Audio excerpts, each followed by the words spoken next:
Bagian pertama, pengumpulan pertama Al-Quran, penyebaran tulis-menulis di negara Arab. Tulis-menulis di negara Arab bukan merupakan hal baru. Hal ini dibuktikan dengan adanya bukti arkeologis berupa sketsa kasar di tembok suatu kuil di Syria yang berasal di abad ke-3. Meskipun masih dianggap asing, namun tulis-menulis di Arab bukan merupakan hal baru. Ketika di zaman Rasulullah, para sahabat tidak sedikit yang bisa dengan tulis-menulis. Asal-muasal tulisan Arab. Terdapat 4 pendapat yang menyebutkan asal-muasal tulisan Arab. Yang pertama adalah menurut sejarawan Barat, tulisan Arab berasal dari tulisan kursif, nabti, atau nabatain yang bertransformasi ke dalam karakter Arab pada abad ke-4 atau abad ke-5. Yang kedua, menurut sejarawan Arab, tulisan Arab berasal dari Hirah, yaitu kota di Babilonia, dan Ambar, kota di Ethiopia, sebelah barat laut dari kota Baghdad. Yang mana dikisahkan yang membawa tulisan Arab adalah Harb bin Umayyah bin Abdul Asyams. Kemudian pendapat ketiga dari Ibnu Abbas yang menyatakan bahwa orang yang pertama kali menulis tulisan Arab adalah suku Balwa dari Anbar. Kemudian yang terakhir, pendapat keempat, menurut penulis Fihris yang menyebutkan bahwasannya orang yang pertama kali menulis Arab adalah Raja-Raja Madian, yaitu pada masa Nabi Syuaib. Di antaranya adalah Abu Zaid, Hawaz, Muti, Kalamun, Sya'fad, dan Kurusaan. Bagian kedua, pemeliharaan Al-Quran pada masa Nabi Muhammad. Pada masa Nabi ini lebih dominan kepada hafalan. Di antara penghafal Quran pada masa Nabi ialah Ubaid bin Ka'ab, Mu'ad bin Jabal, Zaid bin Thabit, dan Abu Zaid al-Ansori. Kemudian, Nabi juga memerintahkan sahabat, di antaranya ada 55 orang yang diperintahkan Nabi untuk menulis wahyu. Diriwayatkan oleh Ibnu Abbas dari Utsman bin Affan pun, Nabi Muhammad ketika turunnya wahyu, beliau memanggil sekretarisnya untuk menuliskan wahyu tersebut. Kemudian beliau bersabda, letakkan ayat ini pada surat ini.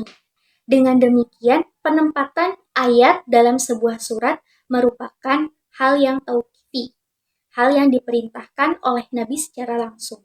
Selain itu, Nabi juga memerintahkan kepada sahabat untuk tidak menuliskan apa yang didapat darinya selain Al-Quran, karena ditakutkan akan tercampurnya penulisan hadis dengan Al-Quran. Bagian ketiga, pengumpulan di masa Nabi dan setelah wafatnya. Pada masa Nabi, banyak para sahabat yang menuliskan Al-Quran meskipun secara individual. Namun setelah wafatnya, dikatakan Ali bin Abi Thalib lah yang pertama kali mengumpulkan naskah Al-Quran. Beliau mengumpulkannya selama 6 bulan.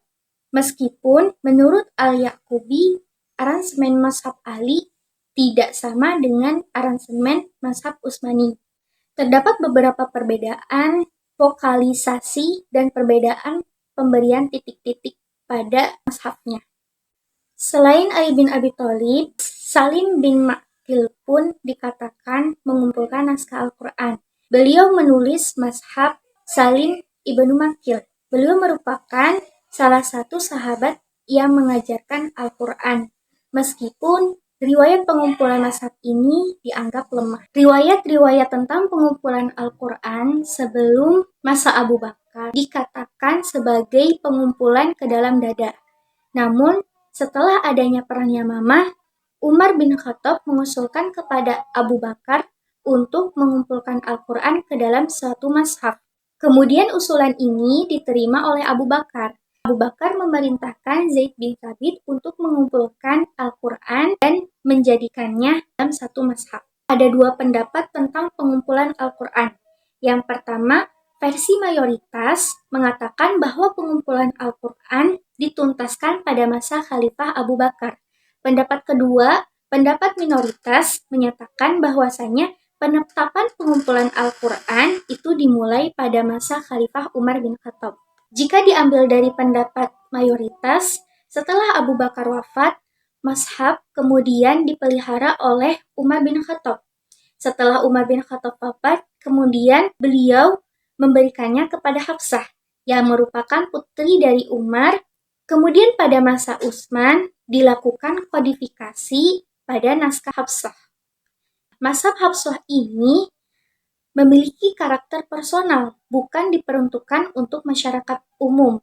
Oleh karena itu, setelah Hafsah meninggal, Gubernur Madinah memusnahkan mazhab Hafsah dengan alasan agar bacaan yang tidak lazim di dalamnya tidak menimbulkan perselisihan. Bagian keempat, bentuk dan kandungan mazhab.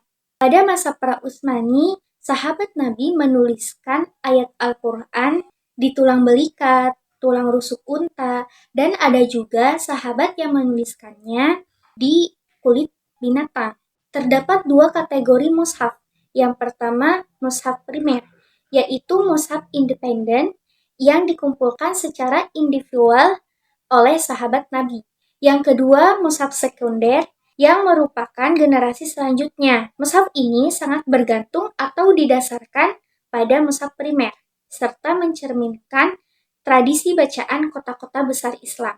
Contoh mushaf primer yaitu mushaf Umar bin Khattab, mushaf Ibnu Mas'ud, dan mushaf Ali bin Abi Thalib. Kemudian contoh mushaf sekunder adalah mushaf Al-Aswad bin Yazid dan mushaf Al-Haris ibnu Suwaid. Sebagian mushaf sahabat berperan penting di sebagian kota-kota, seperti mushaf Ubay bin Ka'ab berpengaruh di sebagian daerah Syria, mushaf Abdullah bin Mas'ud berdominasi di Kufah, mushaf Abu Musa al-Asy'ari berpengaruh di kota Basrah dan Mikdad, dan kemudian mushaf Ibnu Aswad berpengaruh di kota Hims. Namun sayangnya, mushaf-mushaf itu tidak sampai ke tangan kita. Bahkan sebagian mushaf tidak ditemukan lagi jejaknya. Mushaf Ubay bin Ka'ab. Ubay bin Ka'ab merupakan sahabat Ansor Nabi. Beliau juga merupakan salah satu sekretaris Nabi yang mencatat wahyu-wahyu yang diterima. Beliau juga dikenal dengan Sayyid Al-Qurra atau pemimpin para penghafal Al-Quran. Beliau salah seorang dari beberapa sahabat yang menuliskan Al-Quran dalam satu mazhab. Namun sayangnya, pada saat dilakukannya standarisasi Al-Quran, mushaf beliau dimusnahkan. Dalam mushaf Ubay bin Ka'ab, terdapat beberapa perbedaan dengan mushaf Utsmani. Contohnya, ada penambahan dan pengurangan kata.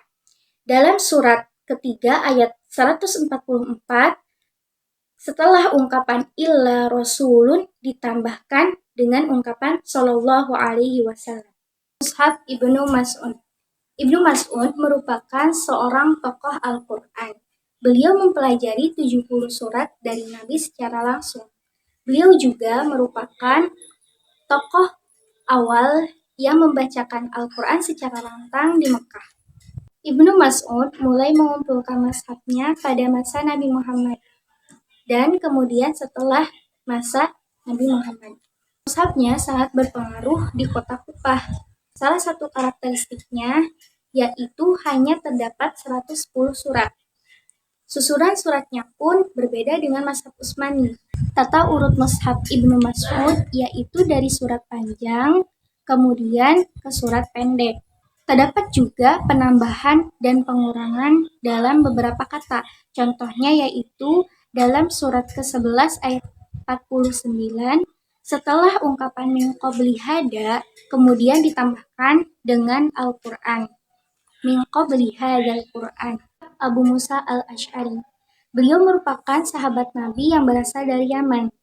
Beliau juga tergolong orang-orang yang pertama kali masuk Islam dan ikut serta berhijrah ke Abasyah. Al-Asy'ari mulai mengumpulkan mazhabnya pada saat zaman Nabi Muhammad.